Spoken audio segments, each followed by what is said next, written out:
Bonjour à tous. Aujourd'hui, je vais vous parler de comment tester vos images Docker et vos conteneurs Docker et pourquoi c'est plus qu'un choix, mais plutôt une nécessité. Du coup, à l'issue de ce talk, je vais essayer de vous séduire afin d'aller et commencer à rédiger vos premiers tests sur vos images, sur vos conteneurs si vous en avez sur vos projets. Du coup, pour commencer, pour introduire un peu le sujet, c'est quoi Docker? Docker, c'est une technologie et un outil de containerisation qui nous permet de créer des images Docker et derrière des instances à partir de ces images euh, qu'on appelle des conteneurs et pour les utiliser sur des projets en développement ou en déploiement. Et en fait, sur Docker, on a deux choix. Soit on crée nos images nous-mêmes à partir de rien, ou on récupère des images de base sur lesquelles on va ajouter des choses. Après, on va avoir une image Docker, ou on récupère déjà une image prête et on va l'utiliser directement. Mais une fois qu'on a une image Docker à la fin pour l'utiliser ou on a créé notre propre image, qu'est-ce qui nous garantit que ça fonctionne et ça correspond à ce qu'on a besoin et à nos exigences? Et c'est là que les tests interviennent. Du coup, dans ce talk, je vais vous présenter 12 outils de test qui permettent de rédiger des tests sur vos images et vos conteneurs Docker. Avant d'aller plus loin, je tenais à me présenter quand même. Je m'appelle Hakim Lacroute. Je suis étudiant encore en M2 informatique à l'Université de Lille. Et je suis alternant à Norcis depuis 2 ans. Du coup, si vous avez remarqué, déjà pour le talk, j'ai pas de PowerPoint ou j'ai pas de PDF. Je suis sur un navigateur.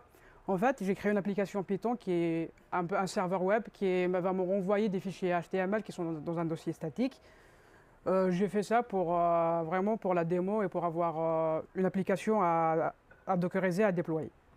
Du coup, si on fait un tour dans l'application, on voit que c'est pas très long. J'ai utilisé une librairie qui s'appelle Flask, qui est une librairie Python qui permet de créer des serveurs web ou des API.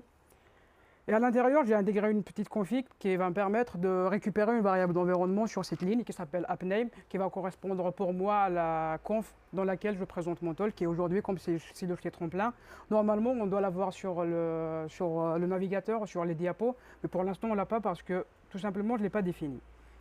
Et du coup, si je refais ma commande pour la définir, hop, voilà.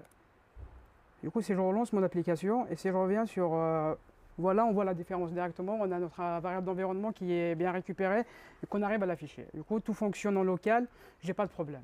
Une fois que j'ai mis tout ça en place, la prochaine étape pour moi, c'était de créer un Dockerfile pour créer mon image Docker. Et pour faire cela, comme tout bon programmeur ou tout bon développeur, je suis allé sur Google ou sur ChatGPT, j'ai généré mon premier Dockerfile. On peut aller faire un tour directement. Du coup, le Dockerfile, il ressemble à ça. Je me suis dit 4 lignes, il n'y aura pas de problème, ça va fonctionner, etc. Du coup, si on fait un tour rapide, sur les lignes, la première ligne, c'est pour récupérer une image Docker de base. Il m'a récupéré une image Python avec la version 3 qu'on voit ici. La deuxième ligne, il permet de copier mes sources afin de les avoir à l'intérieur de mon image Docker. Et de cela, lancer mes sources ou lancer mon application directement à l'intérieur. La troisième ligne, c'est une ligne qui permet d'installer des dépendances. C'est un peu une équivalente à npm install ou à un mvn clean install. Et la dernière ligne, c'est la commande qui va se lancer au lancement d'un conteneur qui est une instance de mon image Docker une fois build. À première vue, déjà, on ne voit pas ma variable d'environnement parce que c'est normal. J'ai retrouvé ça sur Google et ils n'utilisent pas la même variable d'environnement que moi. Déjà, ça, c'est un problème pour moi. Et aussi, je vois deux problèmes. Déjà, en local, j'utilisais Python 3 au lieu de Python. Je sais que c'est un alias, ça pourrait se configurer, on pourra en discuter. Mais je préfère avoir Python 3 pour le visuel. Ça reste du chipotage, mais je préfère vraiment savoir quelle version de Python j'utilise. Et un autre problème pour moi, c'est aussi un problème de structure. Parce que je copie directement dans le répertoire courant ou le worker par défaut de l'image de base, qui est ici hérité de l'image de base que j'imagine qui est à slash par défaut. Et moi, je préfère avoir mes sources séparées dans mon image Docker, par exemple, sur un slash app. Et un dernier problème que je vois directement ici, c'est plutôt une problématique de sécurité, au fait que je n'ai pas un nouveau utilisateur sur mon image Docker. Et du coup, ça va se lancer avec l'utilisateur qui est défini dans l'image de base que je récupère.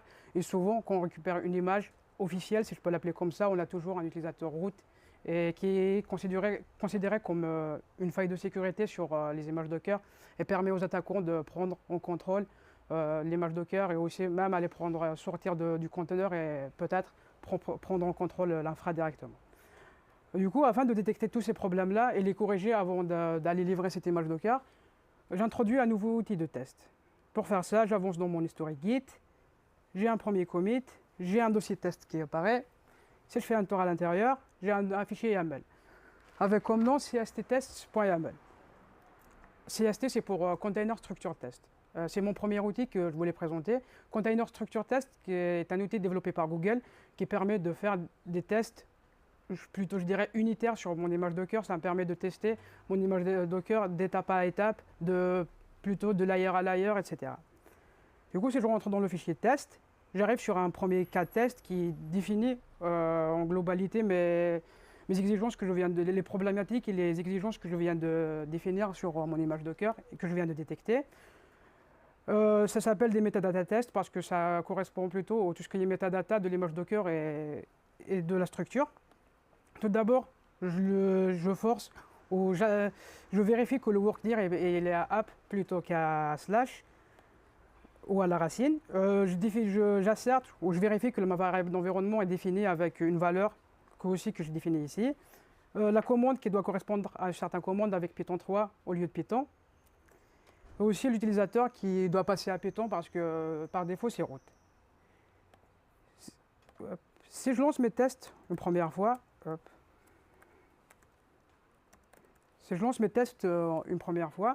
on voit que j'ai des failures. Si on essaie de comprendre un peu sur les messages d'erreur, du coup sur les messages d'erreur, on a la variable n'est pas définie selon le premier message, que la commande ne correspond pas à ce qui est attendu, et que le workdir il est à la racine ou à slash plutôt qu'à slash app. Et enfin que l'utilisateur il ne correspond pas aussi à l'utilisateur attendu qui est Python. C'est normal parce que entre les deux commits, je n'ai pas changé mon Dockerfile et on pourra faire un tour pour voir. Hop. Voilà mon Dockerfile, ça n'a pas changé entre le moment où il n'y avait pas de test et le moment où les tests sont apparus. Du coup, pour faire passer ce premier cas de test, je vais essayer de modifier mon Dockerfile pour avoir un résultat. Du coup, je vais commencer par créer un utilisateur que je vais appeler Python, que je vais changer directement ici. Hop. Ensuite, je vais modifier la commande. Après, je vais passer au workdir pour le mettre à slash app au lieu de la racine. Et enfin, je vais définir ma variable d'environnement pour faire passer mon test. Voilà, on fait name. Vous arrivez à voir. Normalement, là, mon Dockerfile, il a bien changé. Et en relançant les tests, est-ce que j'aurai des meilleurs résultats ou pas? On voit bien qu'il y a un nouveau build qui se lance avec la nouvelle version du Dockerfile et que tous mes tests passent. Et je vois mon metadata test que je viens de définir a bien passé et que j'ai tous les indicateurs au vert. Une fois que j'ai réglé ces premiers problèmes, j'ai identifié un autre problème. En fait, sur la ligne 5, ici, ou sur la partie là où je copie mes sources, je copie tous mes sources. En fait, j'ai besoin que des sources applicatives. Et pourquoi je vais aller copier par exemple le Dockerfile à l'intérieur du Dockerfile ou le Makefile, si je ne l'utilise pas à l'intérieur, ça ne sert à rien en fait. Et aussi, une autre problématique, c'est le fait de copier le code ou les sources de mon application et copier aussi le fichier qui définit les dépendances. Ça cause un problème ou un souci sur les temps de build et sur les étapes de build, etc., sur la gestion du cache, parce que Docker nous fournit vraiment des stratégies de cache sur les builds des layers qui sont assez intéressantes qu'on doit exploiter sur nos images. Et du coup, la solution pour ça, c'est déjà soit de commencer par un Docker Ignore dans la racine de notre projet. C'est toujours un bon réflexe à avoir sur les projets. Comme c'est un Docker Ignore, c'est comme un Git Ignore, mais c'est pour Docker pour lui dire quel fichier ne pas inclure. Et ensuite, c'est de séparer la partie de copier chaque source tout seul, et aussi de séparer la partie copie des dépendances avec celle du code. Du coup, pour essayer de résoudre cette problématique, je passe sur un nouveau commit qui va me faire apparaître deux nouveaux types de tests sur mon image Docker qui me permettront de vérifier que je n'ai pas ces problématiques-là. Le premier cas test, c'est File Existence Test. Comme on peut le comprendre assez rapidement, ça nous permet de vérifier que les fichiers existent. Il nous permet aussi de récupérer et comparer quelques propriétés sur ces fichiers-là, comme les droits et aussi comme l'utilisateur et le groupe auquel ils appartiennent ces fichiers. Pour les utiliser, on doit juste spécifier le chemin vers le fichier qu'on veut vérifier et derrière avec quelle valeur on compare, etc. Il y a toutes les informations sur la doc. Vous pouvez voir la doc pour plus d'infos. Du coup, j'insère sur mon fichier app.py qui contient les sources de mon application, mon fichier requirement qui contient mes dépendances, on reviendra après. Et enfin, j'insère aussi sur le dossier statique qui contient mes pages HTML ou mes templates HTML que je renvoie, que j'utilise comme diapo. Et du coup, maintenant, le Dockerfile, il a bien changé parce que pour gagner un peu de temps sur la presse, j'ai bien changé mon Dockerfile pour faire passer les tests. Je vais les exécuter tout de suite. Mais au moins, on voit que j'ai commencé par séparer la partie dépendance, les sources des dépendances et la partie installation avec la partie copie de code. Et ça a résolu pas mal de problèmes, notamment de déjà spécifier et savoir quel fichier on copie. Et ensuite, l'installation de dépendance se fera seulement s'il y a une dépendance qui change, ou sinon, on copie que les sources du code qui changent, eux, plus régulièrement par rapport aux dépendances. Du coup, si je relance un test, hop, non, des mots, hop, voilà, j'ai tous les indicateurs, ils sont tous passés à vert et j'ai pas de problème et j'arrive bien à faire passer tous les tests. Tout à l'heure, je parlais de dépendance et que mon fichier requirements.txt définissait des dépendances par rapport à que j'utilise dans mon application, mais en fait, une question c'est comment vérifier que j'ai bien les bonnes dépendances que je veux et comment je vérifie que ce fichier ne sera pas changé entre deux commits sur le dépôt et où il n'y aura pas un utilisateur qui va le changer directement, où il n'y a pas de typo, etc. Le fichier requirements, si on voit à l'intérieur, il n'y a qu'une seule dépendance qui est Flask, et c'est comme ça que c'est un peu une manière de définir en Python les dépendances qu'on veut installer. Pour vérifier que mon fichier correspond à une certaine valeur et contient une certaine valeur, il y a un type de test que Container Structure Test nous fournit, qu'on pourra aller voir tout de suite. Hop. Du coup, si je reviens dans mon fichier Container Structure Test, je vois bien apparaître un nouveau type de test qui s'appelle File Content Test, qui permet du coup de vérifier le contenu d'un certain fichier dans l'image Docker. Ici, je vérifie que le contenu qui est à l'intérieur de mon fichier requirements.txt correspond bien à ma dépendance que je vais installer, qui est dans mon cas Flask. Et enfin, une fois que les dépendances sont installées, je voulais vérifier quand même s'ils sont bien installés et que la Python arrive bien à les retrouver.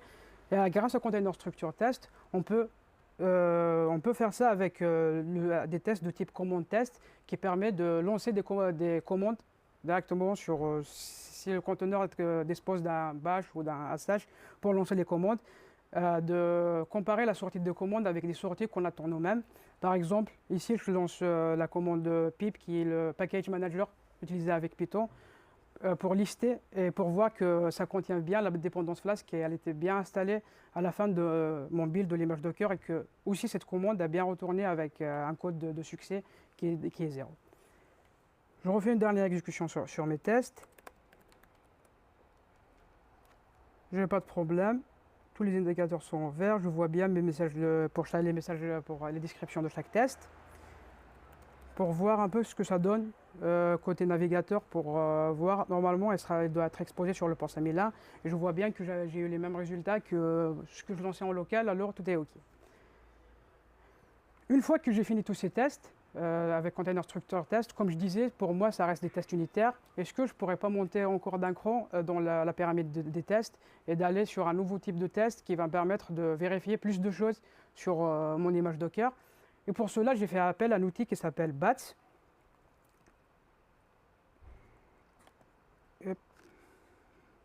Voilà, un outil qui s'appelle BATS, qu'on écrit dans les tests avec cet outil-là, on les écrit dans un fichier Bash. BATS, c'est un acronyme pour Bash Automation Testing System. Si on fait un tour à l'intérieur dans notre fichier de test, on voit qu'on a une partie setup qui permet de mettre en place notre environnement de test. Dans mon cas, je lance mon image Docker et j'attends qu'elle soit lancée. Et aussi, j'importe des librairies spécifiques à Bats pour faire des asserts, comme on le voit ici avec le assert success. Au lieu de gérer nous-mêmes les vérifications avec des conditions et des codes de retour, on peut le faire, mais ça reste plus simple de passer par Bats assert. On a une section teardown qui permet de nettoyer l'environnement une fois qu'on a fini les tests ou d'exécuter des commandes une fois qu'on a terminé nos tests. C'est un peu comme un before all, un after all sur les tests qu'on utilise par exemple sur Node. Et enfin, on a notre cas test avec une description sur le test et ce que je veux tester. Ensuite, on a le mot-clé run qui prend en paramètre une commande qui sera exécutée. Et ce mot-clé run va récupérer la sortie standard et le code de retour de cette commande afin d'appliquer des assertions et des vérifications sur ce qui était récupéré. Dans mon cas, je fais un assert success pour vérifier que la commande curl a bien retourné avec un code de succès qui est 0. Et si on regarde un peu en détail ma commande curl, on voit bien qu'elle fait un appel HTTP sur localhost 5002 qui est le même port qui est le port que j'expose sur ma machine pour mon image Docker de test, que je teste. Et avec un peu les options que je passe, je récupère seulement le code HTTP qui est renvoyé par mon API pour vérifier que ça correspond à une chaîne de caractères qui est 200. Je peux comparer avec des regex, mais pour l'instant, je suis parti sur cela pour faire ce test. Et du coup, si j'exécute mon test, je vais quand même refaire un build. Normalement, il devait refaire un build. Il y a un build qui se refait. Je lance quand même la partie container structure test pour vérifier qu'il passe toujours, même si j'ai rien modifié sur le Dockerfile. Enfin, on voit bien que ça a pris un peu de temps avec le slip, mais j'ai mon test qui passe et j'ai pas de problème sur mon image. Et mon API répond très bien sur l'endpoint. Du coup, tout va bien et je peux aller en prod. Mon image Docker, sur mon container Docker, je sais que mon image Docker, je peux encore l'améliorer, je peux utiliser du multistaging, etc.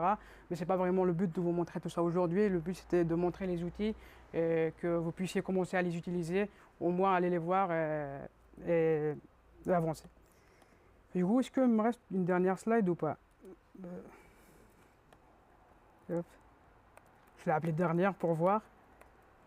Voilà, j'ai une dernière slide. Tout d'abord, je tenais à remercier tous les organisateurs, aussi l'entreprise Norsis qui m'a poussé et qui m'a un peu formé sur cet exercice.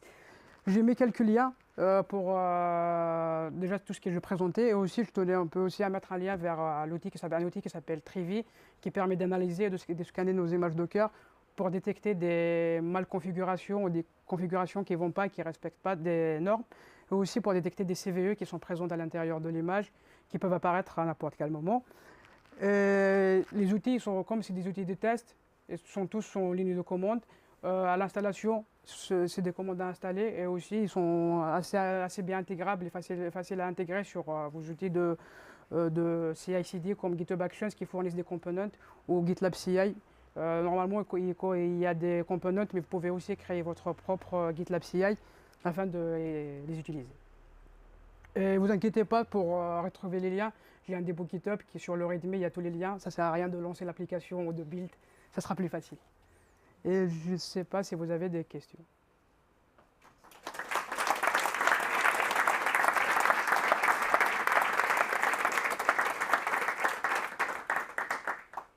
Alors moi j'ai une question. Ton lien vers GitHub, il est sur cette page? Non, mais je n'ai pas dit, mais vous pouvez me le demander après. Ou je pourrais...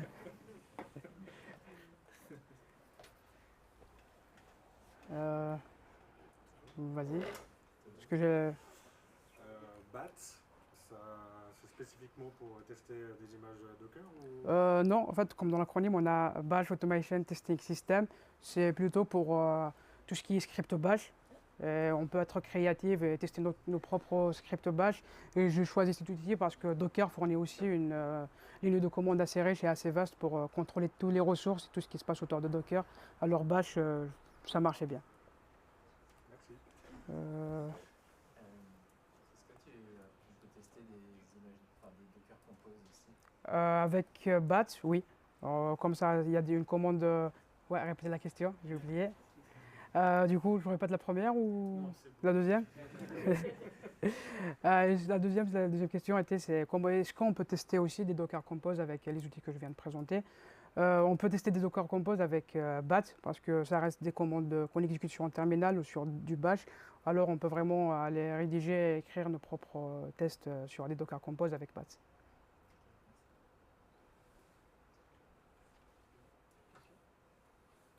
Merci beaucoup. De rien. Merci.